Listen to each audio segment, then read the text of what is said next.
Welcome to the Exceptional Sales Leader Podcast with Darren Mitchell. If you're a sales leader looking to take your leadership to a whole new level, then this is the podcast for you. We'll be exploring tips, techniques, and strategies to help you take your leadership to the exceptional level and allow you to enjoy more money, more meaning, and better sales results.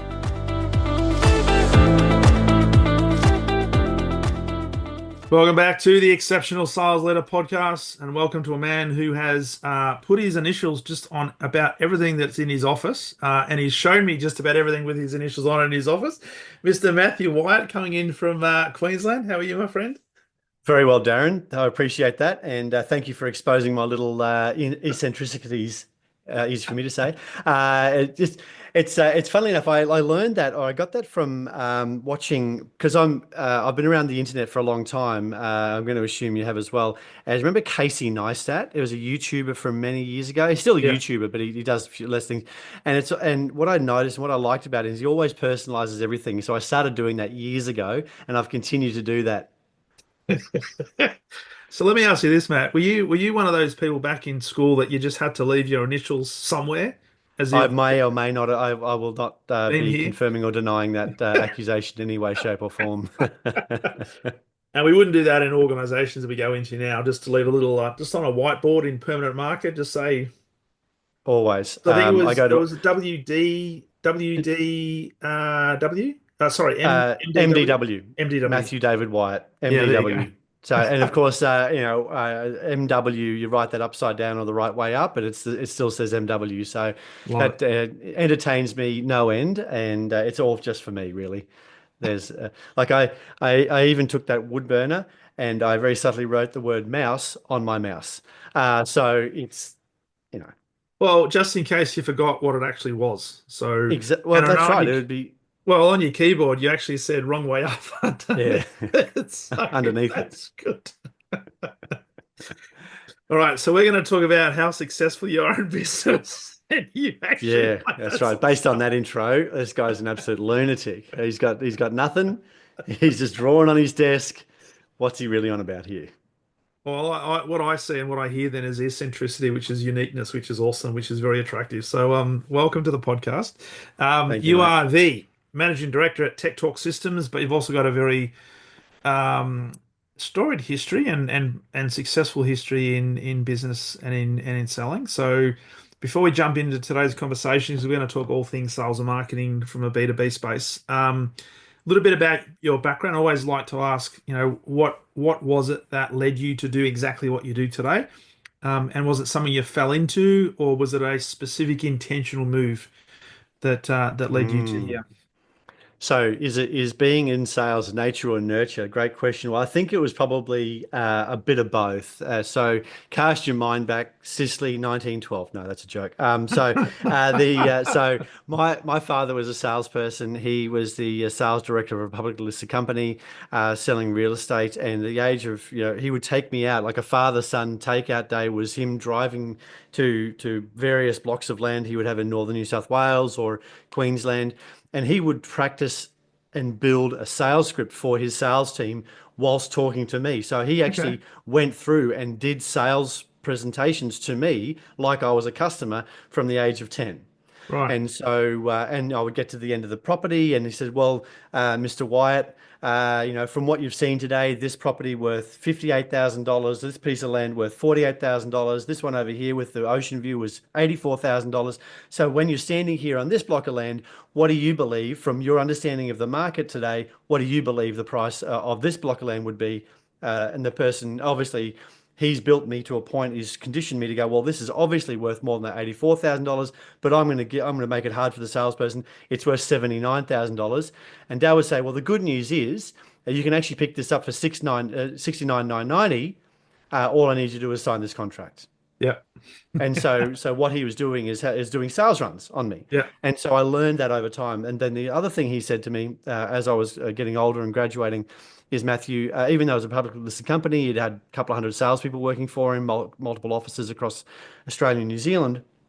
He said, I'm never going to give you a job, because if you succeed, it'll be because I gave you a job.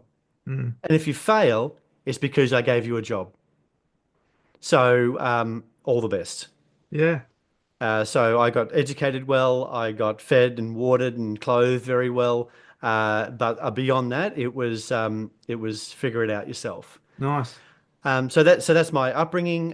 Started my first technology business at the age of 22 because I was just the best salesperson. And this is not ego; it's factually correct. I was just the best salesperson in every room I was in.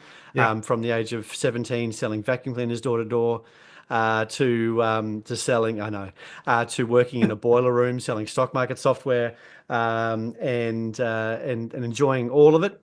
And then I started my first tech business at 22 and only ever really dealt with sales and marketing people. Now, we Mm. grew that business reasonably successfully. At the peak of the madness, we had about 70 people working for us across Australia, New Zealand, Southeast Asia. I was only ever really qualified to speak with, and my wife, who started the business with me, Yeah. um, I was really only allowed by the end of it to speak to the salespeople. Because if you say to a regular person who's not had to deal with we often joke that as a salesperson, you've got to belly up to the bar for a big slice of rejection pie every day. And so if a person's not got the thickness of skin to cope with that level of slings and arrows that the world throws at you, um, selling somebody in finance or customer service that was shit, excuse Yeah. my language, really upsets them. Whereas Yeah. you say that to a salesperson, they go, got it, I'll get Yeah. better. And so and also I always had 100 good ideas. And of course, the boss coming into technology development saying, "Oh, here are all my good ideas," I would divert and annoy all of my software developers. So once again, I got banned from talking to them as well. So yeah, so long story short, um, I loved sales, always did sales, and over the course of my life have enjoyed that part of the world. Love it. So Love that's it. Exited those businesses. I might as well finish that story. I exited those businesses, took a year off, lived in Bali. After about 10 months, that was enough of that nonsense. Came back, and I was invited back by people that I've met throughout my career from really large, the big four consulting firms, and they would say things, "Oh, Matt, this company's not for us, but it's fits into this sort of bucket. Can you help them fix their sales team?" So I went into fix sales teams. Um, and I was never a great leader. I know this podcast is about sales leadership. Yeah. My version of leadership was um, watch how I do it. Yeah.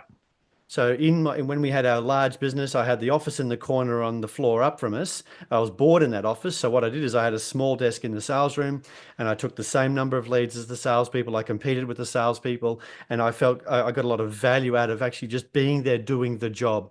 And that's what drove that sales room to be probably one of the most successful on the Gold Coast.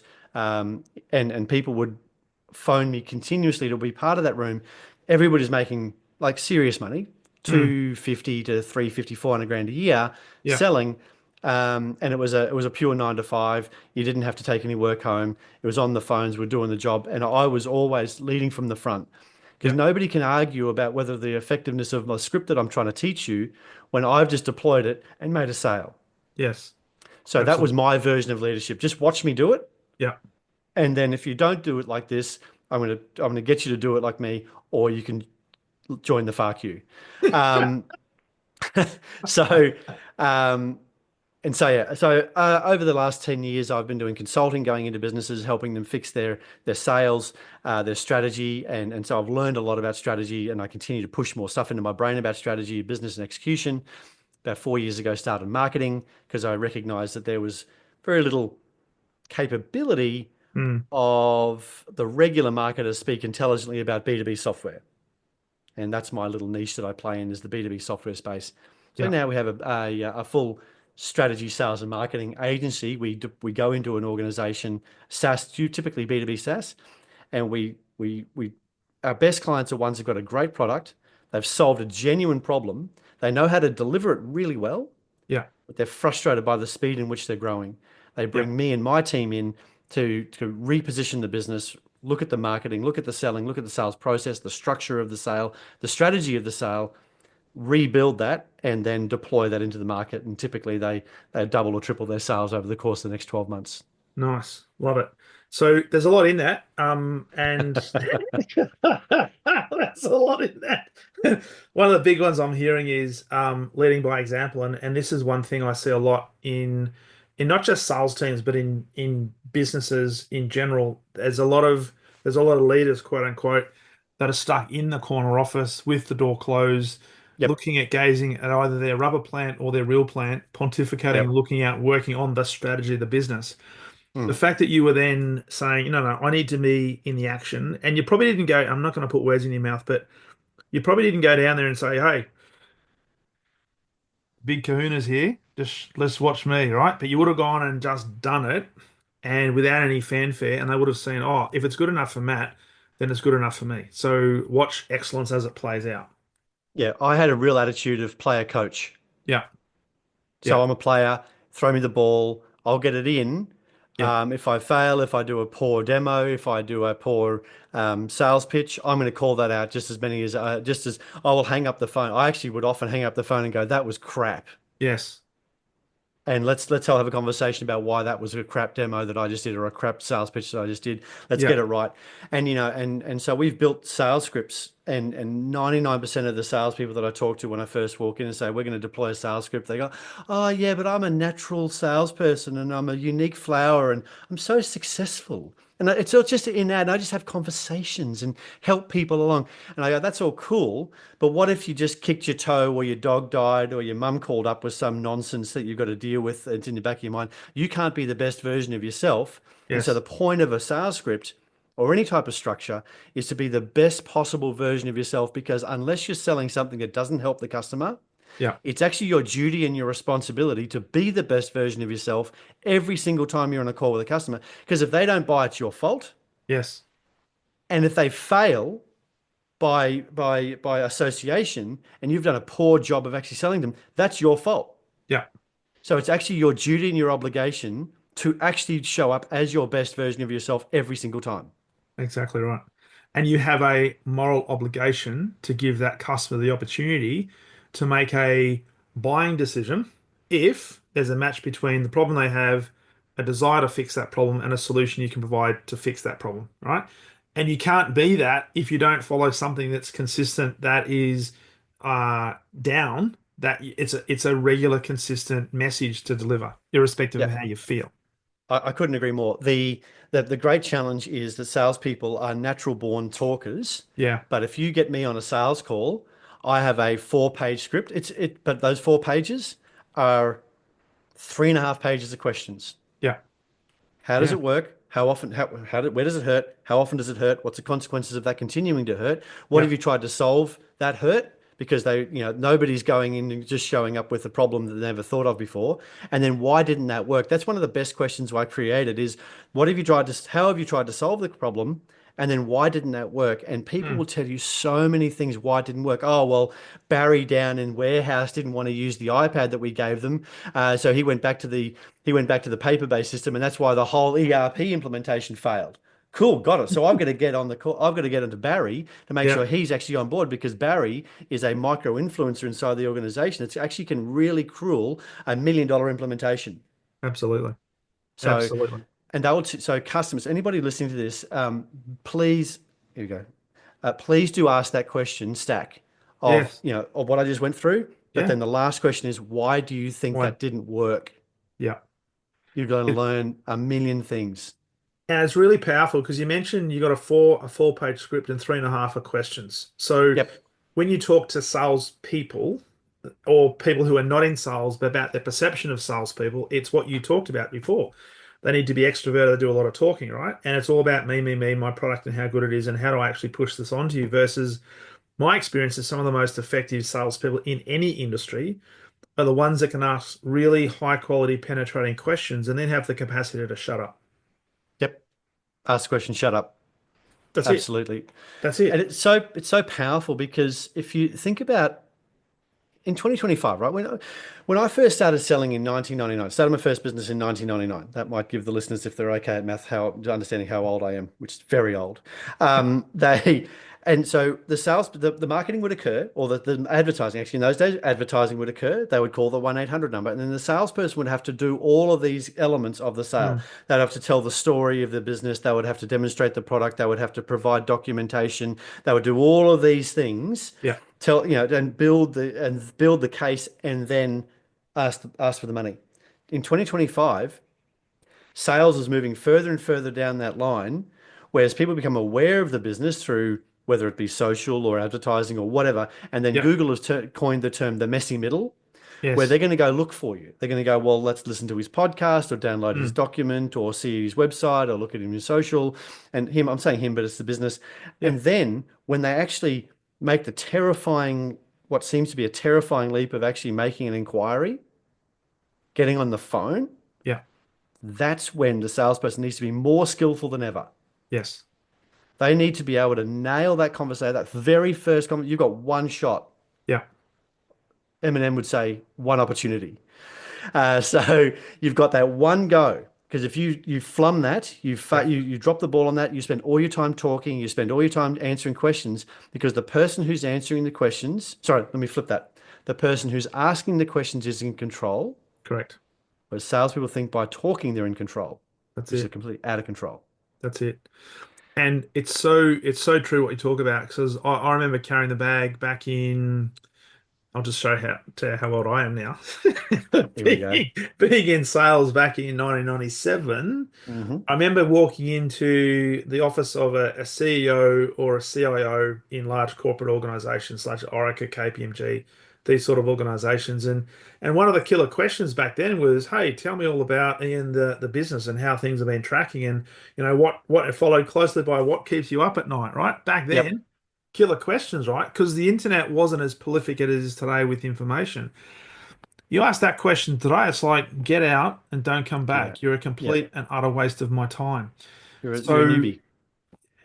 people need to understand that your potential customers already know probably more about you than you think they do because they've done their research. And by them making an inquiry, it's probably, not always, but it's probably because there's a level of interest that they want to do some form of business with you, or at least explore the possibility of doing that. Which Yep. means you can't bombard them with all your beautiful Kool-Aid stuff because your customer doesn't give a shit, right? What they That's want to right. know is based on the research I've done, do I feel as if, based on the impression I've now created, is that now going to be matched by the experience you give me when I make contact? If Correct. there's a match, there's a high probability of taking it forward. If not, you've just undone all of that work. That's right. And that's why it's so important these days for sales and marketing to play so tightly together. It used to be marketing could be over there doing arts and crafts, and sales could be over there playing golf. And then Yes. those two things will come together every now and then and go, we've generated enough leads. Oh, the leads are weak. You guys can't close. All of this sort of stuff. Now it has to be so woven in that it is one continuum because the customer's not going to make the effort because the cognitive load on a 2025 buyer is such that they're not interested in going through that whole bunch of pain. No. The cognitive load is such that they need to have the questions answered, but also they need to feel confident. Because Mm. what I've been saying recently is the speed in which a business can grow is determined by the speed in which you can build and transfer trust. Yes.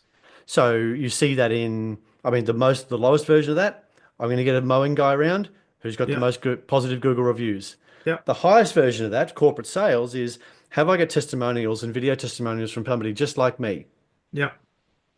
And so the speed in which you can build and transfer trust, because there's so many options out there. Your software, your product is not unique. Sorry, there's Yeah. no longer live in a world of IP being important. It's Yeah. execution and value. Yes. That's So it. any customer comes along and asks me to sign an NDA, cool, I'll sign it. Um, uh, uh, Whatever, because really it's not about your IP. Nobody's really solving anything really incredibly unique. It's execution, the ability to execute and deliver value. That's where the meat is. So with that, Matt, do you see that, you mentioned before that you come in and you help fix sales teams and there's a lot of organizations you've done that with. Do you see that the fixing of the sales teams has evolved over time to the point where now it's the execution piece or it's the, I guess, lack of integration of sales and marketing, or is there something else that tends to be like obvious from your perspective, but not necessarily obvious to the organization that needs fixing? Yes. So I'm trying to. I've got three answers in my head. I'm juggling those three, but I'll give you the first answer that came into mind. Sales and marketing. Um, I think about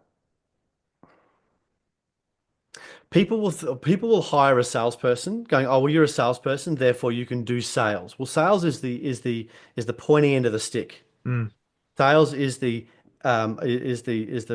transference of marketing interest to dollars. And so if you're going to hire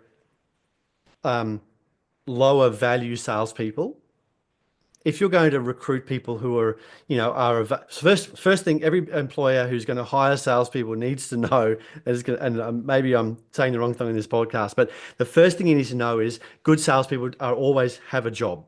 yes. Yes, That's that's right. the first sale is selling the boss that they need to give you the job. So Yes. good salespeople are never out of a job. Yeah. Uh, Sorry, involuntary, they can be voluntarily out of a job. They can tell their old boss to shove it up their jumper. Yeah. But if they're actually good, they'll be Yes. headhunted by one of their customers or one of their competitors. 100%. So that's the first thing. Second thing is the people who are available in the sales job market are not going to be top tier, and that's Mm, fine. You can train them, but that yeah. means you've got to have the ability. So the seesaw of capability is if I'm going to hire somebody with lower capability, I'm going to pay them less than 150 grand a year. I'm going to Mm, lower, and that is a lower capability in sales. Therefore, I need a higher capability in marketing and training and patience and love, care, and attention. yeah. Businesses who want to hire somebody like me or probably like you, they're going to be shelling out 300 grand a year Yeah. just to show up. Yeah. Then, and I'm too busy to even take a job like that. But what I'm saying is, and if you're going to hire somebody like, then you've got to give them an OTE of five or Yes. 600. Yes. So there's no shortcuts to this. Same with sales and marketing. I think of the sales and marketing seesaw. If you're going to go deep hard on sales and you're going to go really heavy on sales, you don't need as much marketing. Mm. But most businesses want to do a little bit of marketing, employ a salesperson, and the seesaw is off. If you've got lots of sales and lots of marketing, and you balance those nicely, then you will go as fast as you can. If you get imbalances there, it's going to wobble and it's not going to work as well. It's a good point you make because the tension that sits in those organizations is often whether it be a publicly listed organization or even a private organization, the pressure to continue to take last year's performance and exponentially improve it this year. Right. So I don't know about you, Yep, but I've never known a salesperson or a sales leader that was happy with the sales target for the next year, right? Because it's always this plus X% on top of that. yep, yep, So what are some things we can think about? Because it's probably a balancing act in relation to how do we continue to be relevant? How do we continue to provide an environment where it's inspiring for the salespeople and the sales organization to want to continue to deliver value, but also manage the expectations of the business? Because my experience is often, certainly in the larger corporates, is the number comes down from on high. There's no real science behind it other than it's going to be another 25% growth year on year. yep, And you got the tension up from the bottom saying, how the hell are we going to do that? Because we've literally wrung everything out of the face washer from last year. yep. What are we doing? How do we do this? Yeah. Right. And so the answer, so if I'm a sales leader in an organization and the tablets come down from the mountain and says, okay, here are the new commandments, and then you go, great. So just if we need the thing is, sales leaders need to think about the maths that sit in behind and what it takes. So if I've got 10 salespeople dealing with 100 leads, it's 1,000 leads, and Yeah. those producing their certain number of deals, well, the sales leader, even the salesperson, even back when I was a salesperson, I knew like when I was 17, I knew how many doors I needed to knock to get how Mm, many demos of vacuums I needed to present to how many sales I would produce. And that understanding of pipeline can then communicate to leadership because you can't argue with the data. Cool. no. So you generated 1,000 leads and you got us 10 deals. Great. So then if you want 20 deals, I need 2,000 leads of a certain quality. If Yeah. you handing me the yellow pages, which is anybody listening under the age of 50s doesn't really care about that anymore. Oh, what is Um, that? what is that? If you're going to hand me an Apollo generated data enriched Excel spreadsheet and a call list, if you're going to do that, that's cool, but but the quality of the lead is down. So therefore, if you reduce the quality by 25%, you need to increase the volume of leads by 100% simply because there's going to spend more time dealing with the chaff to Mm, find to dealing with the garbage to find the good. And the problem is emotionally, if you've made 15 phone calls or made 15 attempts and you get one, then it takes a very mature salesperson, sales leader, and an environment, a sales culture to be able to give everybody a bit of a back rub and go, "You're okay. mm, We just need to make another 15 calls." yeah, Last year we only had to make 10. Now we're yeah, going to make 15. Um, and it's not about, and so sales is a performance art. yeah, It is art and science, mm, but it's more art. So yeah. therefore, you need to understand that salespeople are humans, and humans can't just crank the handle harder and harder all the time with absolutely no break. No, that's right. And it's but it's easy also for a sales manager, as distinct from a sales leader, to simply say, "Hey, Matt, just make more calls," right? Because I know if you make more calls, you're going to get, more. You'll get more no's, but Yep. eventually you'll break through and get more yeses. But this is why it's important to then have the integration with marketing tied in, because we have to make sure that we are still relevant as an organization, as a product provider, as a service provider, and starting to think about, well, what is it that makes us unique? And it's not necessarily about the product, but how do we remain relevant to the marketplace that we're going after? Because we can't Mm. be all things to all people. Because if that was the case, then you wouldn't have all these different organizations out there selling a whole stack of different stuff. That's right. So I often say to people when they come to me and they say, "We've got a great product, it's the best in the market, and we deploy it the fastest." I say, "Look, if you use better, faster, cheaper in any of your marketing and sales, you've lost." Yeah, Because there'll always be somebody with more money who can move faster, who can do it cheaper. yeah, So, so really what we need to do, and certainly when dealing with sales of a certain size and we're dealing with a certain type of organization, it's no longer about better, faster, cheaper. It's about making sure you look good, buying mm, it. Why did I buy a Sony TV rather than a Panasonic TV? mm. Well, because if the Panasonic fails, the not Panasonic, Panasonic, the rip-off version, right? Yes, If the yes, Panasonic fails, then it's my fault for being a dummy for buying the Panasonic piece of crap.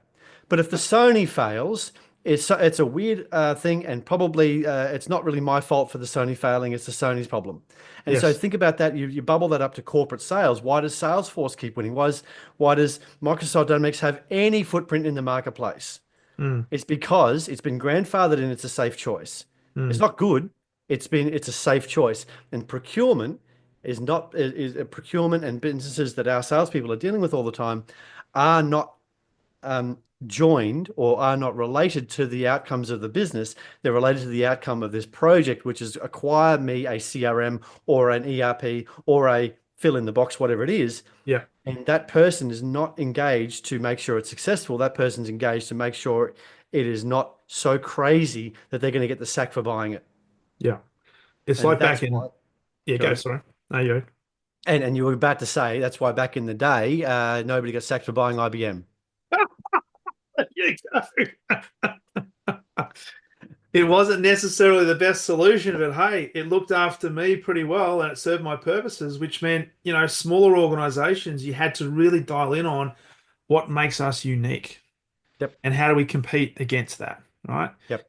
And that's more and more relevant today than ever, because you might have a fantastic product and it's all about then the implementation and the fulfillment and the experience you create, not how good it actually is.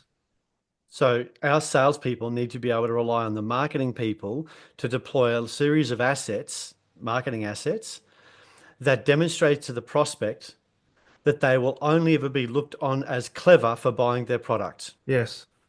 So that is the conversation that I would be having with marketing teams is how do we look, if this goes bad, because everybody thinks stuff's going to go bad. If Mm, this goes bad, how will how will procurement, how will my customer look? And if they're going to look stupid for buying a new startup's product, then you've got to figure out a way to sit down with existing customers that look exactly like my existing prospects yeah. and video them and do video testimonials and build that trust. Bringing me back to the previous point, which is the speed in which you can grow is the speed in which you can develop and transfer trust. Yes. And when you think about it, and this is what you're describing is a persuasive cycle I often share with salespeople, that They have a product, they have a service, they have these fantastic features of that product or the service, and then they're really good at deploying that, really good at explaining Yep. that, but that's where they stop.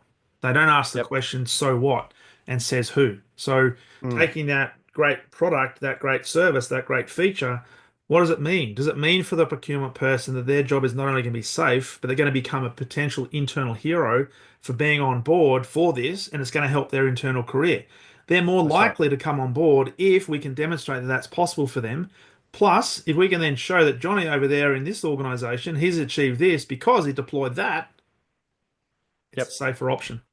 How do we make sure that our buying committee, they look good and their ass is covered? That's right. That's That's it. that's right. That's it. And so so my customers sell to government, some of my customers sell to the largest institutions in Australia, and some of my clients have been the largest, I won't say the industry, but the absolute largest business in the world in that industry. And the only way that I've been able, because I was actually in those businesses, the only way I've been able to sell that is by saying this is safe. Yes. This is safe. Everybody's going to be okay. We know who you are. We know problem you're going through. This is how we've solved that problem for other people who look just like you. There's a Yeah. safe option. Yes. And that's the key thing. You've got to have the proof points for that in order to give them that Yep. evidence that it's safe for them. Yep. Now, it may not be the market that you operate in, but what if there's somebody listening to this and saying, "Hey, I haven't yet built up the reference points. I haven't yet got the I guess the testimonials. How do I create this transferable trust to the point where I can provide that level of surety, if you like, to customers that are looking for that?" Give it away to somebody for as near $0 with on the proviso they act as a testimonial and a case study. Yeah, That's it. no That's it. brainer. That I know that's I should give a long answer because the podcast, but the short answer, that's the only answer, is give it away in some form and get as with the proviso that they will act as a testimonial for you. Love it. Love it. Prove it. Prove it. Don't tell me, show me. Yeah, yeah, yeah. So, and this leads to the next point, the next question, in that there'll be salespeople listening to this who have been indoctrinated. And I talk about the company Kool-Aid. All right, we have the Yep. biggest this and the Sure. best that and blah blah Yep. blah, right? Well, you can't have company culture without cult. That's right. And it's funny.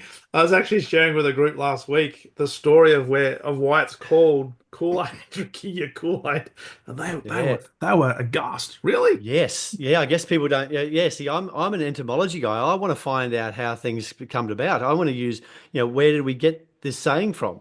Yeah. Yes. Love it. Yep. Yeah. And so they're really thinking twice about whether I should use the terminology drinking the Kool-Aid just in case there's arsenic in Exactly. it. Good So the old Jimmy question I wanted Johnny. to ask, Matt, for people listening to this, in terms of we need to lead by example. We need to make sure we're out there solving problems and we're asking a lot of questions. For people who have been trained in whether it be a SaaS product, a SaaS service, a physical product, a lot of it is going to be about educating them on the ins and outs of that product, that then they go out and market that and sell that product. Yep. Now, without giving a percentage, what's the best practice, if you like, in terms of when we introduce that, um, rather than spending it all about the customer, the problems they're solving.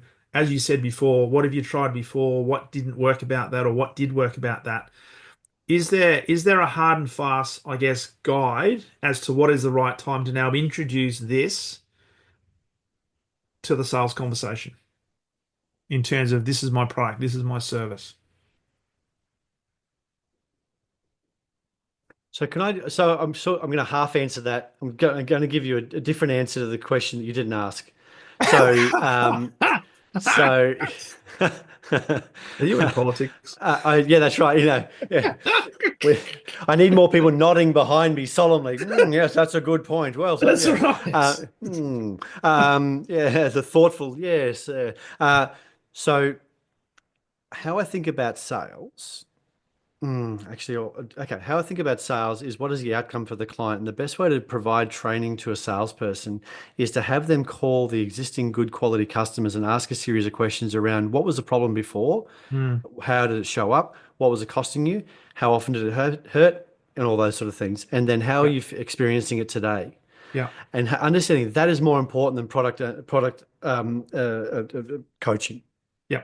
So it's more important than so the customer human face side, because we can get pre-sales people, we can get demo people, we can get all these people to demo the product, and that's fine. But understanding the actual problem and then so a diagnosis without prescription is malpractice. Yes. So you've got to make sure that we provide a diagnose. We got to diagnose the problem first. So that's the first thing. And then understanding that. And so I think about what's the outcome the client is going for and always talk to the outcome. People want to get to the top of Mount Everest, Yeah. but where's the summit for the salesperson? The summit for the salesperson is the sale. The summit for Yes. the customer is the usage and value. So Yes. talk to usage and value, discount the importance of signing the contract. Mm. So with that context in mind, can you ask your question again? Um, at what point do we flip from being in discovery mode, qualification, discovery, to then here's the solution, this is going to solve your problem? Yeah. Okay. So I'm gonna give you the so this is going to be like the magician going, well, look behind the curtain. There's actually a bikini girl There's a there. rabbit I prepared earlier. That's right. Here's a so after I go through my sales script, um, and after I go through that sales script, and then the person spent 20 minutes, 30 minutes kicking their own bruise about why it's all pretty ordinary to be them right now, and we talk about their problems. After we've gone through all of that, I say, would you like me to tell you a little bit about what we do? Yeah. And by this stage, the person's kicked their own bruise so often, they're like, oh, thank you, please do. Yeah. And then I talk about outcomes. Yeah. The outcome is so, well, Mr. Jones, our best customers, and I've already said this in this podcast, I've already given Yeah. you my sales pitch. Yes. Mr. Jones, our best customers are businesses that have got a great software product or a great product. They know Mm. how to deliver it. And they're really confident that if they brought in more customers, they'd be able to deliver maximum value to those people. Mm. All we want to do is put the foot down on the sales and marketing side and really drive some new revenue in the business. Yeah. Have I spoken about funnels and Facebook ads and Google and SEO and new website and design and logo and video marketing and all this other? I've not spoken about any of the execution piece. I've Mm. stayed high level. And then they go, well, that makes sense. Yes, that's me. Okay, cool. Well, I go in 4 stages. Yeah. First of all, we understand the best fit buyer and understand which markets you can win in 50 to 90% of the time. So everything about my sales pitch is aspirational. We're Yes. facing that summit. Yeah. First of all, best fit buyers. Then we want to develop and build out content that's going to drive the right people into the funnel so you can communicate at the same level as them and those sales are more easy to close. And then the third thing is we want to automate that process so we can actually and drive greater levels of expansion out into the market so more of the perfect type of customer sees you more often. And then fourth, we want to make sure we're maximizing the value and delivering highest level of value to the client. So Yeah. that's our 4 stage process. Once again, do I talk about Facebook, Google, SEO? None of that stuff. So that's the first answer. The second answer to that question is and very few of my clients who sell software by the end Yeah. of dealing with me are selling software. Yes. And I'll tell you what I mean by that. Um, I've got one client, no names, no court martials, who hadn't made a net new sale for about 3 years before they came along, making lots of money from Yeah. existing clients and upgrading clients and they continue selling to the existing clients. Everybody's happy, but they wanted to make more sales Yeah. but they would go into a business and say, hey, we've got this software, and these are large organizations they're trying to sell to, Yeah. and the person goes, oh, software, so you need to talk to IT. Yeah. And it goes from problem aware individual who is a manager kicked straight over to IT. The IT person's job, if we as we said earlier before we got online here, that humans are effort saving machines. Yes. And I'm not calling out IT. Everybody's like this, but IT in particular are the blocker of not a lot of sales because great, now I've got another app to deal with. Mm. So therefore, what does that sound like when it comes out of the IT person's mouth? Are they ISO 27001? Is the data center in Australia? Are we this? Are we that? How are we to manage this? And all these, they go, list of questions, come back to the salesperson. Oh, it's all hard. And we slow the sales process down and die. That's it. So, so what we do is we don't sell software. What we do is we sell consulting because business will buy people 1,000 times more often than they'll buy software. So for Yeah. that client, what we did is we've worked out, we named the consulting that they would do anyway. We put a brand on it. And we don't say, the person goes, well, will your ERP system, will your software, will your enterprise data warehouse system work for us? And the salesperson we train to go, I don't know. And it's not reasonable for anybody. So Mm, therefore, what we do, then we all add seeds of doubt into all the competition. mm, Anybody after this level of exposure to your business who mm. thinks they've got any answers beyond what they're trying to sell you is just trying to sell you some stuff. Yeah, Oh yeah. So what we do is we do a first piece of work, which is we call it an audit or a review or a this or an ROI thing or whatever it yeah, is. yeah, We want to understand exactly the situation, the process, everything that's gone wrong in the past and what can potentially go right in the future. Understand that, and we sell that for a nominal fee. A nominal yeah, fee. Some nominal fees have been 2 grand. Some nominal fees have been 10. For one of my clients, the nominal fee was 29,500. yeah, yeah. And that's a hearts and minds program because you can go through procurement as a person, Yes. and then the recommendation of that piece of consulting is the software.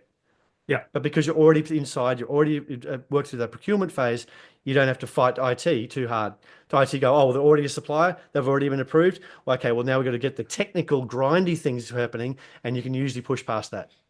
yeah, So I usually change the sales process and sales strategy of all my clients because software is terrifying in 2025. yeah, Consulting is not.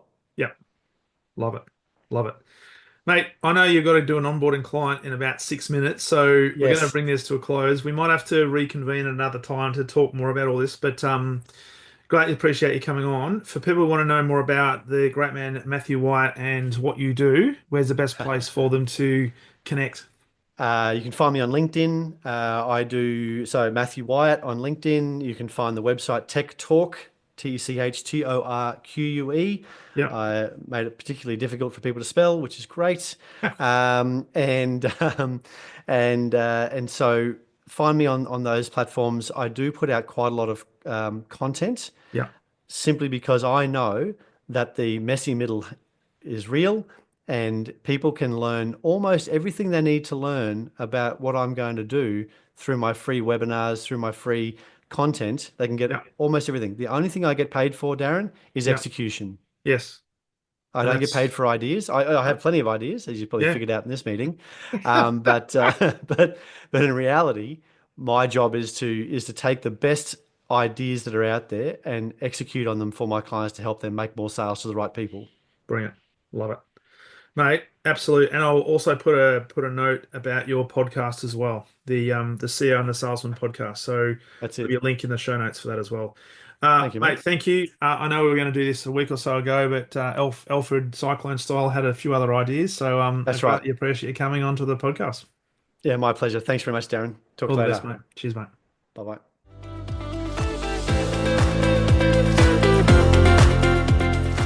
Thank you for listening to the Exceptional Sales Leader podcast. I trust the information in this episode has been helpful in your journey towards becoming exceptional. And remember, please take the time to rate the show, subscribe to the show so other people can find it. But also, if I can help you, jump on my calendar, go to leadwithdarren.com and let's have a conversation about how I can help you along your journey to being exceptional.